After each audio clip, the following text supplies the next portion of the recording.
Sumampa na sa 125 ang bilang ng mga napaulat na nasawi dahil sa Bagyong Christine. Sa huling tala ng National Disaster Risk Reduction and Management Council, 14 sa mga ito ang validated na, habang 28 individual ang nawawala pa rin hanggang sa ngayon.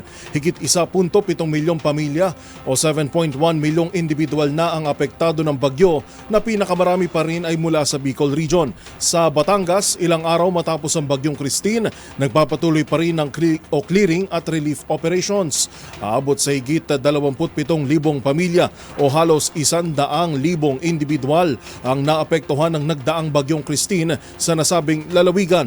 Samantala sa lalawigan naman po ng Albay, ipinag-utos ng NDRRMC at DILG ang mandatory evacuation dahil sa inaasahang malalakas na ulang dala ng Bagyong Leon.